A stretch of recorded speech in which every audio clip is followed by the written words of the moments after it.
Dear students, welcome to EPG Pathshala. I am Professor P. Bhaskar Reddy, Department of Ancient Indian History, Culture and Archaeology, Sri Venkateswara University, Tirupati. This is the paper on outlines of Indian history. The present module deals with the history of Vijayanagara Empire. It is known that the establishment of Vijayanagara Empire marks a new beginning in the history of India. The Vijayanagara Empire, which established in the middle of 13th century, they dominated the destinies of South India for more than 300 years. In these 300 years, they not only brought unity in the South Indian territories and also played an important role in political and cultural history.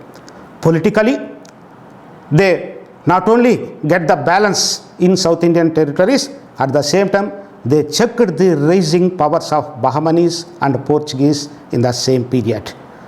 Culturally, as a champions of Hindu religion and Hindu Dharma, they contributed a lot for the development of Indian culture by observing toleration.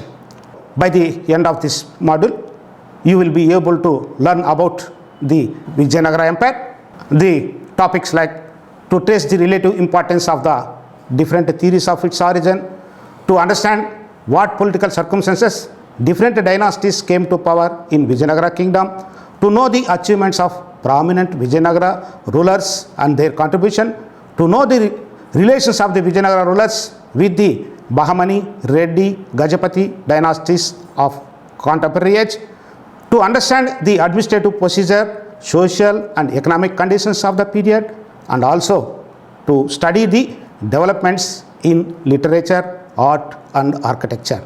With these objectives, let us start our discussion. The significance of the Vijayanagara Empire as introduction. You know that in the middle of 14th century AD, India was under the effective rule of the Tughlaqs. When the Tughlaqs were at the height of glory, the foundation of Vijayanagara Empire was laid down in 1336. It constitutes a great event in South India. The declining of Delhi Sultanate gave birth to two mighty states in South India. The one is the Vijayanagara Empire and the other is Bahmani Kingdom. They came into establish almost simultaneously in the same region towards the south of the Krishna River and towards the north of the Krishna River. It is known that the Vijayanagara Empire was founded by Harihara and Bukka. It aimed at protecting and promoting the Hindu Dharma and Hindu culture. Besides promoting Hindu Dharma and culture, it also indirectly prevented the extension of the influence of Bahmani Kingdom and its offshoots in the north, where the power of Delhi Sultanate had already considerably weakened by keeping them constantly engaged in the south. Regarding the origin of the Vijayanagara Empire, it is a debate among the historians. It is known that the Vijayanagara Empire was founded by Harihara and Bukka I, the sons of Sangama. But the scholars argued differently about their historical background. So the study of historical background is also essential to know about how the dynasty was started and how they dominated its destinies. The background of the founders of the empire is shrouded in obscurity. There are two traditions connecting them with Andhra as well as Karnataka. Scholars differ to which area the Sangama brothers Harihara and Bukka were belonged. It is known that at first in the service of the Kakatiyan ruler Prataparudra. After the Muslim conquest of Kakatiyan kingdom in 1323, they went to kingdom of Kampili in Karnataka and also became ministers there. In the year 1327, when the Muhammad bin Tughlaq annexed Kampili, these two brothers who were in the service of the Kampili Raya were made as a prisoner of war and they were taken to Delhi and converted to Islam. It is all known historical facts related to Harihara and Bukka. In 1335, when Tughlaq provinces in south were in a state of turmoil, the Sultan released them and sent as a commanders of the Tughlaq to restore the order in the south. As per the directions of Muhammad bin Tughlaq, the Harihara and Bukka came to south and they established their sway over Kampili, first for the Sultan. Later on, the Sangama brothers, it is said to be that they returned to Hindu fold at the initiative of Saint Vidyaranya, and later on they proclaimed independence and laid the foundation of the mighty Vijayanagara kingdom. Some scholars argued that the Harihara and Bukka were the Kannada origin based on the theory related to Hoysala dynasty. Father Heras is of the opinion that the foundation of the city of Anagondi, which formed the cradle of the Vijayanagara Empire, was laid by Veeraballala III, the Hoysala king, and the Harihara, who was a near relative of the family of Hoysala king, was a frontier officer with headquarters there. Thus, based on this, some scholars argued that the Hoysala theory was attributed and the foundation was laid by these Harihara and Bukka, who were the frontier officers under Hoysala dynasty. So whatever the theories it may be, whatever the background it may be, it is a certain that the Vijayanagara Empire was founded by Harihara and Bukka, the sons of Sangama. The four dynasties ruled over the Vijayanagara Empire in succession from 1336 to 1675. They were Sangama Dynasty, which ruled 150 years from 1336 to 1485. The second dynasty, Saluva Dynasty, 1485 to 1505. The Tuluva Dynasty, which is one of the important dynasty over Vijayanagar, ruled from 1503 to 1570, and the last Aravidu Dynasty, 1570 to 1675. With this discussion on the origin, let us start the discussion on political history of the Vijayanagaras. The first dynasty which ruled over the Vijayanagara Empire is Sangama Dynasty, where they ruled 150 years. Harihara the first was one of its founders along with Bukka the first. The kingdom of Vijayanagar expanded largely by the efforts of both these brothers. In the first instance, the infant Vijayanagara kingdom had to contend with Hoysala ruler of Mysore and the Sultan of Madurai. But the dissolution of the Hoysala kingdom enabled the Harihara and Bukka to expand the Vijayanagara principality to entire South India. By the year 1346 itself, the whole of Hoysala kingdom passed into the hands of Vijayanagara. To celebrate these conquests, when the Vijayanagara Empire was successful in laying foundation and expanding their territories, the Vijayanagara kings and their families visited Sringeri to offer homage the sage Vidyarena, the head of Mata. When the Vijayanagara kings were celebrating their victorious activities, in the very next year marks another important development in the history of the South, that is the establishment of Bahmani Dynasty with the capital at Gulbarga. It is known that with the establishment of Bahmani Dynasty, since the beginning up to the end, these two mighty kingdoms came into conflict for dominate over the Deccan politics. It is also necessary to discuss the developments that took place in Bahmani kingdom to understand the Vijayanagara and Bahmani relations and the history of South India as a whole. The Bahmani kingdom was established in 1347. It posed a new threat to the rising kingdom of Vijayanagara. It is known that the Bahmani kingdom arose out of many revolts that broke in the Tughlaq Empire. Hassan Gangu alias Jafar Khan was the founder of this dynasty with the capital at Gulbarga in Karnataka. He assumed the title of Alauddin Bahmani Shah. Alauddin Bahmani Shah, after the establishment of the Bahmani dynasty, with an intention to expand his territorial limits attacked Vijayanagara twice in the year 1349 and also in the year 1354. The results of this clash, according to Hindu sources, they claim that Harihara I defeated Alauddin, whereas later styled himself as Second Alexander in his coins. This was the beginning of the conflict between the Bahmani kingdom and Vijayanagara Empire for political dominance of the south. When the Bahmani dynasty was established, Harihara was succeeded by another founding member, Bukka I, who ruled in between 1356 to 1377. Bukka I also took up the task of strengthening and expanding the Vijayanagara kingdom. During his time, two important political events happened. The first one is the Vijayanagara Bahmani conflict. He fought with the Bahmani Sultan Muhammad Shah I and signed a treaty with him, which made him virtual master of the Krishna Tungabhadra Doab region. The reign of Bukka I is also famous for the Madura campaign undertaken to overthrow the Madura Sultanate by his son Kumara Kampana in the year 1371. The details of the conquest of Madura are recorded in a historical work, Madura Vijayamu, written by Kampana's wife Ganga Devi. Besides the political interest, the Bukka I reign is also important. In the field of foreign affairs, Bukka I sent an embassy to Ming dynasty in the annals of China.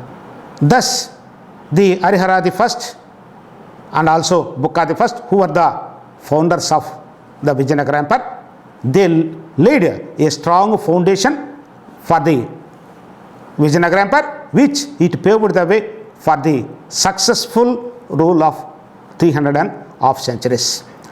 Now, the third ruler is of the Sangama Dynasty is Harihara II, who ruled in between 1377 to 1404. Harihara II also consolidated the new kingdom. He continued to wage wars against the Bahmanis. It is said that he waged a war with the Bahmanis for the possession of the Raichuru Doab, situated between Krishna and Tungabhadra rivers, which formed a bone of contention between these two kingdoms. The ports on the west coast like Goa, Kaul, Dabhol were also captured from the Bahmanis by the Harihara II. He extended his dominions by the conquest of Kannada region, Mysore state, and also Tiruchinappalli and Kanchi from Tamil regions. He had matrimonial alliances with the Reddy dynasty of coastal Andhra. Thus, during the time of Harihara II also, the Vijayanagara territorial limits extended over a major portion of Karnataka and also some parts of Tamil Nadu. In the history of the Sangamas, the most important king is Devaraya I, who ascended the throne in 1406 and ruled up to 1422.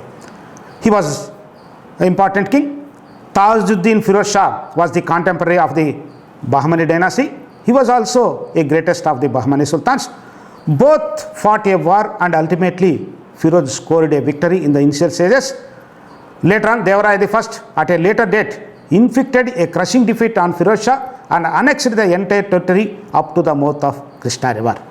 And Devaraya I, besides the wars with the Bahmanis, he also undertook a number of schemes for the welfare of the people. His period also witnessed the visit of the Italian traveler Niccolo di Conte, and he gave a graphic description of the city of Vijayanagar and its conditions. Devaraya I was succeeded by Ramachandra, where he ruled only 6 months, followed by Vijaya I. After confusion of some political uncertainty, the Sangama Dynasty once again witnessed a powerful ruler, Devaraya II. He was the greatest sovereign of this dynasty. The inscriptions speak of his title Gaja Betakara, that is elephant hunter. Devaraya II also waged many wars with the Bahmanis and local powers and scored victories and occupied vast regions. By the year 1424, taking advantage of the declining of the Reddy dynasty of East Coast, Devaraya annexed the Kondavedu territory from them. Devaraya II also defeated the Gajapatis of Orissa, who rose to prominence in the middle of the 15th century and tried to occupy the east coast. He also carried his armies into Kerala, subjugating the ruler of Kilan and their other chieftains. The Jamorin of Kajikot was allowed to remain independent after some treaty. He also carries his arms into Kerala, subjugating the ruler of Kilan and other chieftains. He compromised with the Jamorin of Kajikot, where he allowed to remain as independent. Alauddin II was the Bahmani Sultan. In the initial stages, Vijayanagara forces were beaten by the Bahmani forces. In order to strengthen his army and to make a counteract against the Bahmani inroads, he inducted many Muslims in army and asked all his Hindu soldiers and officers to learn the art of archery. Devaraya II fought 3 battles against the Bahmani dynasty rulers, but in the end, 2 parties agreed to existing boundaries. Thus, neither gained advantage over the other. His period also witnesses several visitors, particularly the Persian traveler Abdul Razak visited Vijayanagar in the reign of Devaraya II. According to him, the Vijayanagara empire extended from Sri Lanka to Gulbarga and Orissa to Mabar. Devaraya II, besides showing interest in the political matters, he also contributed for the cultural development of the region. He was a great builder and a patron of poets. He himself was an accomplished scholar in Sanskrit and credited with the authorship of 2 Sanskrit works, Mahanataka Sudhanidhi and a commentary on the Brahma Sutras of Badarayana. The great exquisite Hazara Rama temple was also built during his reign. The Vijayanagara Empire constantly grown under the able kings of the Sangama Dynasty up to Devaraya II. After the death of Devaraya II, the war of succession occurred for the succession of the throne, and because of this political uncertainty, it resulted the declining of Sangama Dynasty and the prestige of the Vijayanagara Empire from that period onwards. The reign of Vijayalaya II and Mallikarjuna rule saw the declining of the Sangama Dynasty. The weakness of Mallikarjuna was exploited by Alauddin II, the Bahmani ruler, and also the Kapileswara Gajapati of Orissa. Virupaksha II was the last ruler of Sangama Dynasty. Actually, there was a confusion in Vijayanagara Empire after the death of Devaraya II. There was a series of civil wars among various contenders that throne. Many feudatories, taking advantage of the declining of central authority, assumed independence in the process. After some time, the throne was usurped by the king's minister Saluva Narasimha. Thus, the Sangama dynasty came to an end, and this second dynasty, Saluva dynasty, was established. The overthrow of Sangama dynasty is known as first usurpation. With the usurpation of Saluva Narasimha, the 150 years rule of Sangama dynasty came to an end, and the second dynasty, Saluva dynasty, came to rule over Vijayanagara Empire. The short reign of Saluva dynasty from 1485 to 1505 also witnessed the rule of 2 kings, and their achievements are also important to assess the history of the Vijayanagara. Saluva Narasimha was the founder of Saluva dynasty. Originally, he was the provincial governor of Chandragiri Raja. He was a capable ruler who recovered most of the territories which had been annexed by the Bahmani sultans and also the ruler of Orissa. Narasimha was succeeded by his 2 sons in quick succession. They were kept under the care of his minister Narasanayaka and made him the regent, and he played an important role in the Saluva dynasty since then. The elder Timma was a crowned king, but he was murdered by his own family members, so the younger Immadi Narasimha was anointed. Immadi Narasimha, who ruled in between 1491 to 1505, he was only a nominal king under the regent Narasanayaka. Narasimha retained all powers and even assumed the royal title. Imadi Narasimha was even removed to Penugonda and kept him in close surveillance for over a decade. After the Narasimha, the regency passed into his son Veera Narasimha. The lawful king Imadi Narasimha was assassinated in the year 1505. Veera Narasimha became the actual ruler of the Vijayanagara Empire. Thus, the second dynastic rule of the Saluvas came to an end in the name of usurpation, and the third dynasty, Tuluva Dynasty, rose to rule over the Vijayanagara Empire. It is known that the Tuluva Dynasty is an important dynasty where this dynasty represents most powerful kings like Sri Krishna Deva Raya, Achyutaraya and regency of Ramaraya. Let us know about what is the role of Tuluva Dynasty in Vijayanagara history. Before going to discuss about the Tuluva Dynasty, it is necessary to know about political developments that took place in Bahmani Dynasty. It is known that the Bahmani Dynasty also reached the highest watermark in political matters in the end of 15th century AD during the reign of Muhammad III and his able Prime Minister Gawan. Later on, the Bahmani Dynasty also started its disintegration. One of the difficult problems which faced Bahmani kingdom was strife among the nobles. The nobles were divided into long established Deccanis and newcomers. As a newcomer, Muhammad Gawan was hard to win the confidence of the Deccanis. Unfortunately, the hostile party carried to the Sultan many tales against Gawan.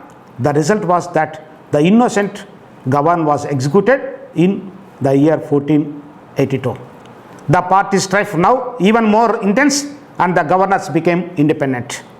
The Bahmani kingdom, as a result, divided into five principalities, that is Bijapur, Ahmadnagar, Berar, Golconda and Bidar Sultanates. Among these, Ahmadnagar and Bijapur, Golconda played an important role in the Deccan politics when the Tuluva Dynasty rose to prominence. Now, the Tuluva Dynasty, as a third dynasty, they ruled 75 years. This is an important phase in the history of Vijayanagara Empire. Veera Narasimha was the founder of the Tuluva Dynasty. He ruled only a short period of 4 years. The usurpation of the Tuluvas must have its own repercussions, and because of that many nobles revolted against the central administration. Nunez says that the whole land revolted under its captains. Veera Narasimha had to engage endless warfare against internal enemies and also Bahmanis to strengthen his position.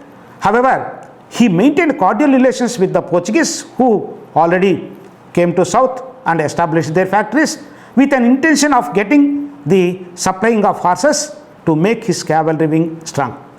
He also made munificent gifts to all the important shrines of South India, and within a short period he not only established the Tuluva Dynasty and he tried to strengthen his power and to control the rising powers of the Portuguese and also Bahmanis. He was succeeded by his brother Sri Krishna Deva Raya. You know that in the history of the Vijayanagara Empire, Sri Krishna Deva Raya was the most celebrated king. He was the greatest ruler in the history of India as well as particularly in the Vijayanagara Empire. He raised Vijayanagara to the zenith of its prosperity and glory. This period witnessed success in the political front as well as in the cultural front. There was an internal trouble when the Sri Krishna Deva Raya succeeded the throne, and particularly the Ummatturu chief rebelled against the central authority of the Vijayanagara. Externally, the Sultan of Bijapur was in possession of the Raichuru Dome. The Gajapati ruler of Orissa had under his control the area from Udaygiri to east coast. In addition to he had to contend with the Portuguese, whose power was rapidly going. With this, Sri Krishnadevara started his career with many difficulties, and within a short period he came out successful by annexing a major portion of South India by defeating all the political powers. Let us start with his achievements. Sri Krishnadevara first task was to repulse the Bahmani forces. The progress of the Muslim armies was checked and they were defeated. Yusuf Adil Shah, the Bijapur Sultan, was killed in the battle and he was thrown into confusion. The Raichur Dub also passed into the hands of Vijayanagara. He successfully invaded the Gulbarga, the erstwhile capital of the Bahmanis, and also Bidar, and restored the lawful Bahmani Sultan to the throne. To commemorate this act of restoration of Bahmani monarchy, Krishnadevaraya assumed the title of Yavana Raja Sthapanacharya.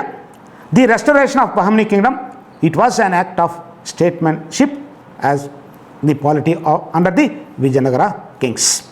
Sri Krishnadevaraya suppressed the rebellions of the chief Ummatturu, and he successfully captured and seized the ports of Srirangapatana and Sivasamudram.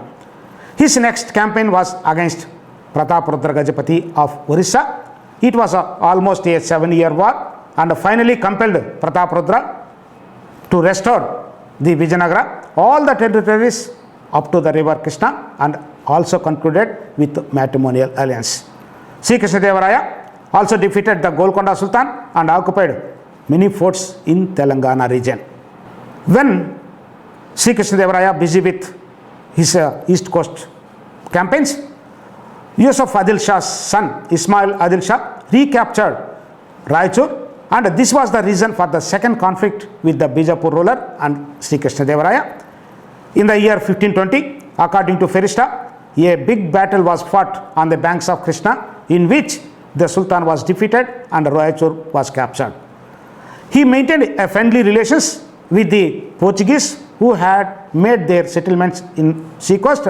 It is known that Albuquerque, the Portuguese governor of Goa, sent a diplomatic trade mission to Vijayanagara in the year 1510 and secured many concessions from its monarch. Thus, the Portuguese established their permanent trade center by making Agra as their principal center. Under Krishnadevaraya, the Vijayanagara emerged as the strongest military power in south by wars and also diplomatic relations. With this wars and diplomatic relations, it is the fact that Sri Krishnadevaraya is considered as one of the most important ruler in the history of India of the age. Sri Krishnadevaraya occupies a unique place among the rulers of South India. Italian visitor Pace, who spent number of years at Sri Krishnadevaraya's court, has given a glorious account of his personality. According to him, he was a versatile genius and made his mark as a great warrior, able administrator, and a liberal patron of art and literature. The king himself was the author of Amuktamalida, one of the masterpieces in the Telugu language, and also Sanskrit work Jambavati Kalyanam. He patronized the Sanskrit language as well as the regional languages like Tamil, Telugu, and Kannada. Because of that, he was known as Andhra Bhoja. His court was adorned with East Diggajas. It was the age of the poets, and his court Bhuvana Vijayamu was adorned by 8 literary luminaries known as Ashtadikkajas. Among the Ashtadikkajas, Allarsani Peddana was the greatest, described as Andhra Kavita Pitamaha. Peddana was personally honored by Emperor for his proficiency in Sanskrit and Telugu. The remaining Ashtadikkajas, Nandi Timmana, Madai Gari Mallana, Durjati, Ayal Raj Ramabhadra, Pingali Surana, Ramaraja Bhushana, Tenali Ramalinga were also great luminaries who flourished and received patronage under the celebrated ruler Sri Krishnadevaraya. He also completed the Hajararama temple and Vitala temples, which was started during the time of Devaraya. He also builds a new city called Nagalapura in memory of his mother Nagamba. From this discussion, I hope we may understood the greatness of Sri Krishna Devaraya both in war and diplomacy, and also his contribution for the cultural history of the South. After Sri Krishna Devaraya, because he is not having any sons, he was succeeded by his brother Achyutaraya, who ruled from 1529 to 1542. Achyutaraya also repulsed the invasion of the Bijapur Sultan Ismail Adil Shah. He defeated the Gajapati ruler and the Sultan of Golconda. The king's achievements chronicled in a Sanskrit work, Achyuta Ramabhidemu, written by Rajanatha Dindima.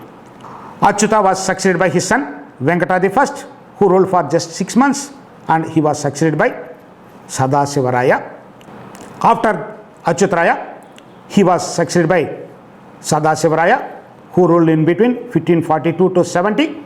During his time, the Sadasivaraya was a weak ruler and left the entire administration in the hands of its minister Ramaraya. Ramaraya was an able administrator but ambitious and tactless.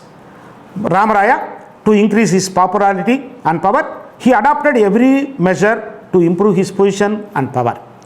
To strengthen his position, he destroyed many of ancient nobility and raised his own family in the highest rank. However, the Ramaraya's relation with the Portuguese were by no means always friendly. In the initial stages, he maintained cordial relations with the Portuguese, but later on, for various reasons, he also averted with the Portuguese. Then the important aspect of this period is the Vijayanagara Bahmani relations and results of their wars. Ramaraya's policy towards the Muslim states of Deccan was clumsy and complex. He began to admit in large number of Muslims into army. He interfered in the quarrels of sultans with a view to restore the prestige of Vijayanagara, but on account of his frequent involvement with the affairs of Deccan states, he made all of them enemies. The Deccan sultans realized that their disunity gave the advantage to Ramaraya. Particularly the humiliations of Ahmednagar and Golconda persuaded the Deccan Sultanate to forget their difference and form a grand alliance against Vijayanagara and decided to wage a combined war. The results of this clash between Vijayanagara and Bahmani forces is the Talikota battle. Talikota battle is an important historical battle which occurred between Vijayanagara and Bahmani forces. Actually, this battle was begun in the year 1564. The decisive battle took place in the year 1565. This battle is known as Talikota or Rachasastangadi. In the course of war, the Bahmani forces started their attack. It is said to be that Ramaraya suffered defeat and killed in the battle, and the Bahmani forces killed nearly 1 lakh soldiers during the battle. After the death of Ramaraya, the Vijayanagara camp was plundered by the Muslim soldiers. The victorious Bahmani forces entered into the city of Vijayanagar. They started the destruction. They mercilessly destroyed the magnificent palaces, temples, and got into fire. This battle is generally considered as to mark the end of the great age of Vijayanagar. The Talikota battle and the defeat of the Vijayanagara forces and the destruction of the Vijayanagara city, all these are the important political aspects regarding the Vijayanagara and Bahmani relations. But the success of the Bahmani dynasty in the Talikota battle, it is not the end of the declining of the Vijayanagara power. However, the Vijayanagara power continued another 100 years, but not in the same glory. The fourth dynasty that ruled over the Vijayanagara empire is Aravidu Dynasty. The defeat of the Talikota battle, however, it reduced the military, economy, and territorial strength of the Vijayanagara empire. In fact, the empire continued to exist until the middle of the 17th century. Sadasiva, the puppet ruler who was in close surveillance, was deposed by Tirumala, the brother of Ramaraya, in the year 1570. He set up his headquarters at Penugonda and tried to revive the glory of the Vijayanagara Empire by declaring himself as the king. This act of Tirumala inaugurated the rule of Aravidu Dynasty. During his short reign, he was troubled by the revolting nobles and the invasions of the Sultan of Bijapur. Tirumala was succeeded by several incompetent rulers like Srirangadi I, Venkatadi II, Venkatadi III and Srirangadi II. They could not provide any stable administration except during the reign of Venkatadi II. The Aravidu ruler Venkatadi II made Chandragiri as capital and reorganized the revenue administration. During his reign, the Dutch and English companies began to establish their factories on the east coast. In the political matters are concerned, the civil war was occurred after the death of Venkatadi II, which lasted for about 15 years.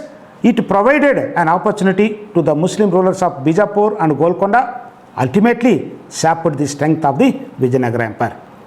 The last of the Vijayanagara ruler is Srirangadi III. He was the last king for the namesake. His sovereignty was not acknowledged by the Nayaks of South.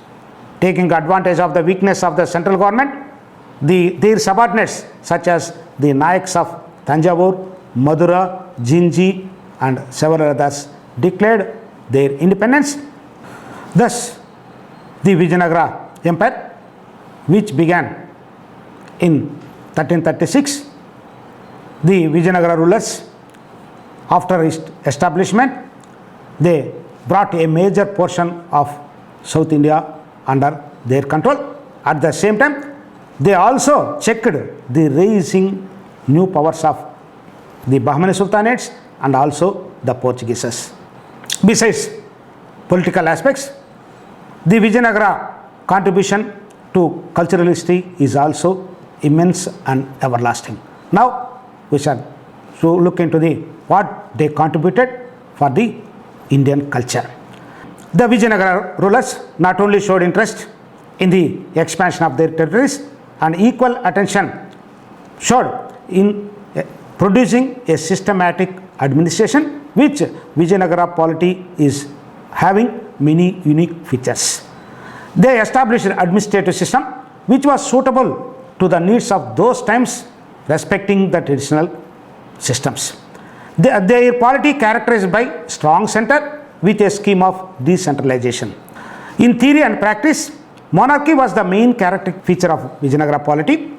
The emperor was head of the administration under monarchical form of government. The fundamental duty of the Vijayanagara king was to provide security to his subjects and redress their grievance. Sri Krishna Devaraya, in his Amuktamalida, clearly defines the duties of the king. In carrying their administration, the Vijayanagara rulers were advised by a council comprising of ministers, governors, military warriors, Brahmin priests, scholars, artists in discharge of royal functions. The office of the minister was sometimes hereditary. The empire was divided into several administrative units. The biggest unit was the province. The provinces were in turn divided into Nadu, Sima, Sthala and Grama.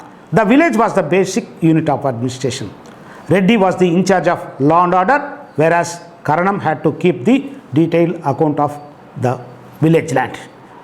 Thus, the Vijayanagara rulers established an effective central administration from king to lower level village. Besides that, the Vijayanagara rulers also took keen interest in administering the other aspects of central authority known as revenue administration. The land revenue was the main source of income. It had an efficient system of land revenue administration under the separate department called Attavane.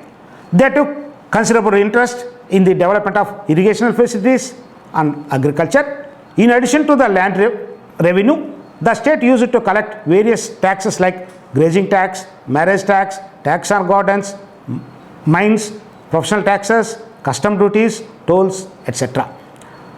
The Vijayanagara rulers also took lot of interest in maintaining the judicial administration and to establish law and order situation peacefully in their empire.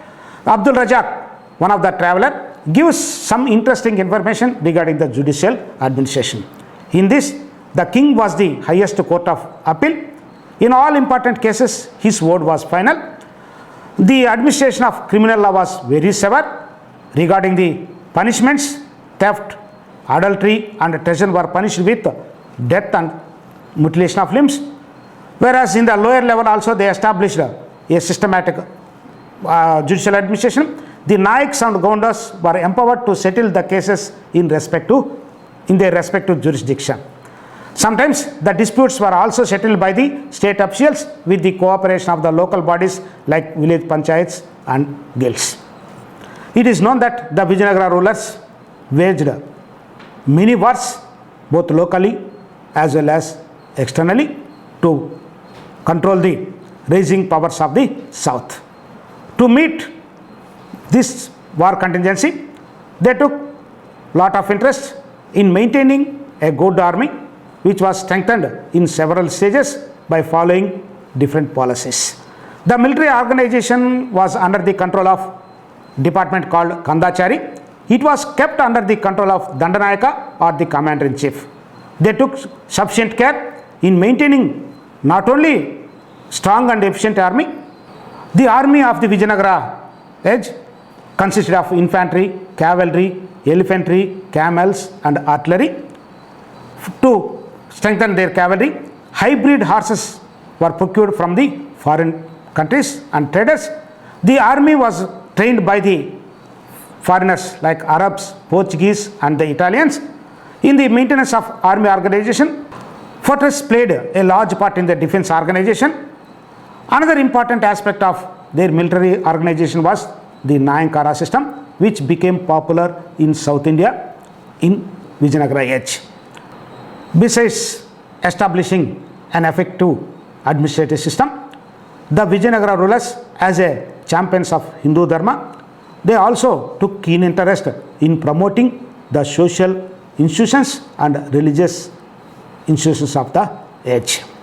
By maintaining religious tolerance, the Hindus during this period, the Hindus constituted the bulk of population, although a large number of Muslims and Jews besides some European traders also enjoyed happily because the Vijayanagara rulers observed tolerance.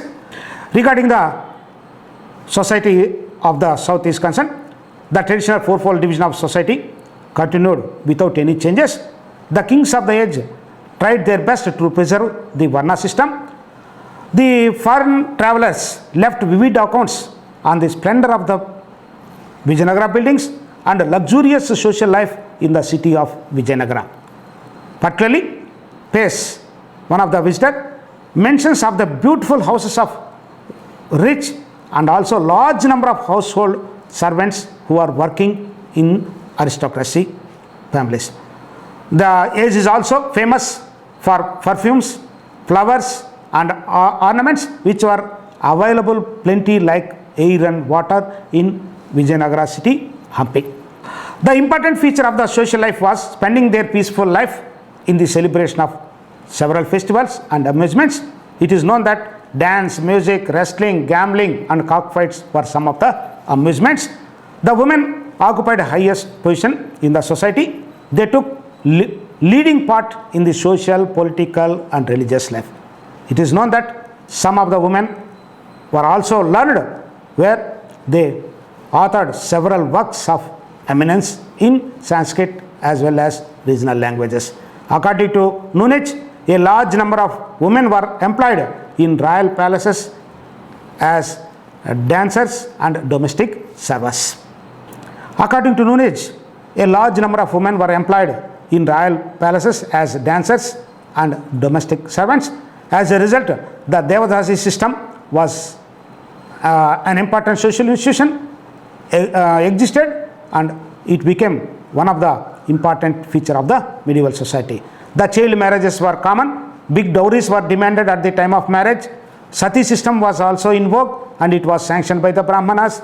The Vijayanagara kings followed the policy of religious toleration, particularly the Sangama rulers who were Saivites and Virupaksha was their family deity, whereas the Saluva, Tuluva and Aravidu rulers were Vaishnavites. Sri Vaishnavism of Ramanuja was gained popular in the 15th and 16th century AD. Regarding the religious policy of the Vijayanagaras, one of the foreigner Barbosa, he states that Krishnadevaraya treated Saivites, Vaishnavites, Jains, Christians, Jews and Moors with kindness, compassion and affection. This shows about how the Vijayanagara rulers followed the religious tolerance and treated all the communities of the society as equal. Muslims were also employed in the administration and they were freely allowed to build their mosques and worship. It is known that Devaraya II enlisted so many Muslims into the army, and even Ramaraya also followed the same policy, and even they permitted to construct a mosque in the Vijayanagara capital Hampi for the prayers of the Muslims. That shows about the religious policy and tolerance observed by the Vijayanagara rulers. It is an important aspect of the Vijayanagara age. Besides the social and religious institutions, the Vijayanagara age witnessed a remarkable development in the literary activity and the languages. The Vijayanagara kings were great patrons of education and learning. It witnessed tremendous growth in the development of Dravidian languages, Tamil, Telugu, Kannada, Malayalam, besides the Sanskrit. The reign of Sri Krishnadevaraya was a glorious epoch in the literary activity, where his court was adorned by 8 literary luminaries known as Ashtadhyagas. One of the important contributions made by the Vijayanagara rulers to the Indian culture is in the field of art, architecture and painting. Vijayanagara age witnessed remarkable development in all these fields. The ruins of the world capital Hampi, it proclaimed to the world that the Vijayanagara emperors were great builders, and they are the museum specimens to know about the artistic excellence of the age. It is known that the Vijayanagara rulers were responsible for the construction of several temples in South India. Their temples are very lofty, both in design, technique and also in cultural preservation. The Vijayanagara temples are generally sumptuous, lofty, with imposing gateways and grand in great design and conception. They are provided with several architectural adjuncts like pillared mandapas, kalyana mandapas, prakara walls with pillared corridor, separate signs for gods and goddesses, subsidiary signs for parivara devatas and lofty gopura dwaras. Among the various temples that were constructed during the Vijayanagara age, the Vittaleswara and Hajarana temples were the best examples of this style to study the art and artistic excellence of the Vijayanagara age. The Varadaraja temple and Ekambara Nada temple at Kanchi, they also stand as examples for the magnificent of the Vijayanagara style of temple architecture. Have a look at the temples of Kanchi, Varadaraja and Ekambara Nada. Besides the Hajarama and Vittaleswara temple, the temples at Kanchi, Varadaraja temple and Ekambara Nada temple are also important temples to study the art and architecture excellence of the Vijayanagara age. Besides the construction of the temples, they also took lot of interest in manufacturing different metal images of gods and goddesses. Several temples have a beautiful images of gods and goddesses made with Panchaloha metals. Among that, the metal images of Sri Krishnadevaraya and his queens at Tirumala are also the examples of casting of metal images during the age. The art of painting also received due recognition and patronage at the hands of Vijayanagara emperors. The best preserved paintings are found in Veerabhadra Swami temple at Lepakshi. So far we discussed about the Vijayanagara history, both in political aspects as well as the cultural contribution made by the Vijayanagara rulers. To sum up, the Vijayanagara period is one of the brilliant chapters and also represent the last great Hindu phase in annals of India. The empire at its zenith embraces the whole of South India and some parts of Deccan. It is known from the inscriptions, literary works and the information given by the foreign travelers that the Vijayanagara kings organized solid and sound administration, developed agriculture, fostered trade and industry, observed religious toleration, promoted literature, art, architecture and painting. Thus, the Vijayanagara age is an important age in the history of India. Their contribution to Indian history is immense and everlasting. For more details, you go through the e-text. Thank you.